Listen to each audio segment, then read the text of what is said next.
नमस्कार, मैं मनीष स्वागत करता हूं आपको अपने इस यूट्यूब चैनल पे। दोस्तों, रोज़ाना अपन 10 से 12 क्वेश्चन स्टैटिक जीके का देखते हैं 5-10 मिनट में, ठीक है। तो उसी कड़ी को लेके आगे हाजिर हैं। तो आज का पहला प्रश्न है लूर, LOOR है, ठीक है। कहाँ का जो है वो आपका डांस है, यहाँ पे पर्व नहीं होगा, डांस है, ठीक है। लूर कहाँ का डांस है, तो ये आपका हरियाणा का डांस है। देखिएगा, अगर इस तरह से किसी को हराना है, इस तरह से याद करना है कि किसी को हराना है तो आपके पास लूर होनी चाहिए। लूर मतलब कि टैक्टिस, यानी कि आपका एक्सपीरियंस। इस तरह से आप समझिए कि लूर एक हिंदी वर्ड होता है जो कि अपन गांव वगैरह में यूज करते हैं कि अगर आपके पास लूर होगा तभी किसी को हरा सकते हैं, ठीक है।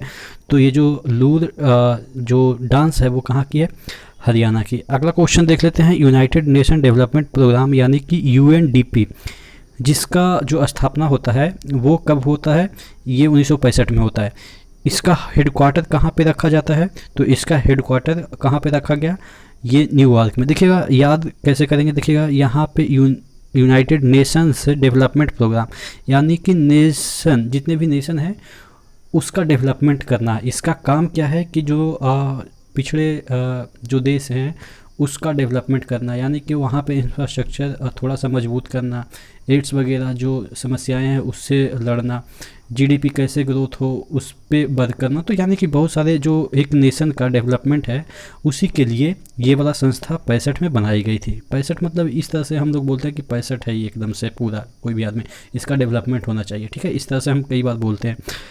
तो 65 में इस तरह से याद करेंगे कि ये 65 एकदम से आदमी देखने में लगता है कि यानी कि इसके पास कोई बुद्धि नहीं है, इसका डेवलपमेंट होना चाहिए।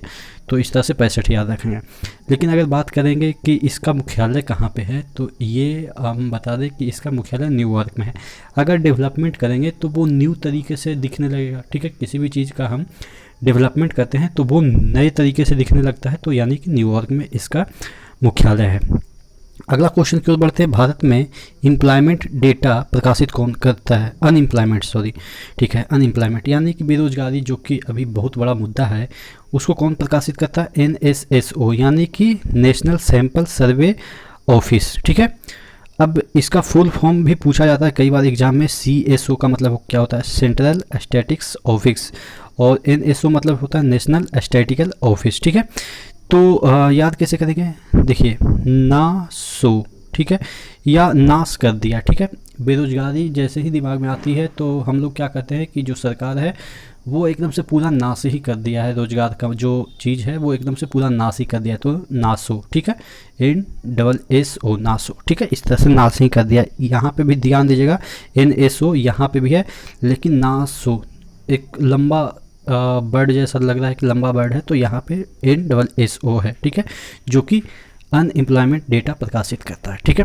अगला क्वेश्चन की ओर बढ़ते हैं। पूर्वी घाट की सर्वोच्च चोटी, देखिएगा, कई बार आपको महेंद्रगिरी दिया रहेगा, जो कि गलत है।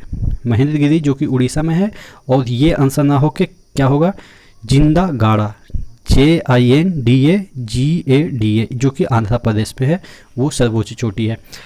अब याद कैसे करेंगे, ये कह रहा है महेंद्रगिरी को जो चोटी है, सेकंड हाईएस्ट पिक है आपके पूर्वी घाट के, तो कह रहा है कि मैं अभी जिंदा हूँ, मेरे रहते तुम कैसे सर्वोच्च हो जाओगे। इस तरह से याद रखेंगे। जिंदागढ़ कहाँ पे है, आंध्र प्रदेश में है।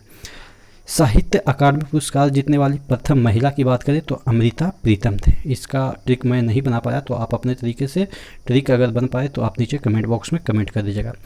यात्रा कहाँ की प्रमुख लोक नाट्य है, तो ये आपका वेस्ट बंगाल की है। मिलिट्री इंजीनियरिंग कॉलेज की स्थापना कहाँ पे हुई है, या आप कह सकते हैं मिलिट्री इंजीनियरिंग कॉलेज कहाँ पे है। तो देखिए, मिलिट्री में इंजीनियरिंग की बात की जाए तो ये कॉलेज वगैरह साउथ में होती है या वेस्ट में होती है, या आपके कहाँ पे होती है, गुड़गांव तरफ, यानी कि दिल्ली तरफ होती है। इधर ही ज़्यादा इंजीनियरिंग कॉलेज है।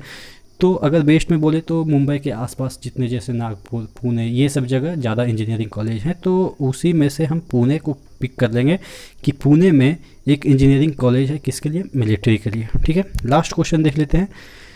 तीसरे एंग्लो मैसूर युद्ध टीपू सुल्तान और अंग्रेज के बीच किस संधि के तहत समाप्त हो गई, तो कौन सी संधि हुई थी तीसरे एंग्लो मैसूर युद्ध के लिए, ये श्रीरंगपट्टनम की संधि हुई थी। याद कैसे करेंगे, देखिए, तीसरा बात कर रहा है। तो श्री पहला वर्ड हो गया, फिर रंग दूसरा वर्ड हो गया, पट्टनम तीसरा वर्ड हो गया। ठीक है, तो इस तरह से याद रखें कि तीसरा जो युद्ध था एंग्लो मैसूर युद्ध, वो कौन से संधि के तहत समाप्त हो गया? श्रीरंगपट्टनम। तो आशा करते हैं जितने भी क्वेश्चन मैंने कराए हैं आपको याद हो गए होंगे। इसी तरह से बने रहिएगा चैनल के साथ। नेक्स्ट वीडियो मिलते हैं, तब तक के लिए धन्यवाद।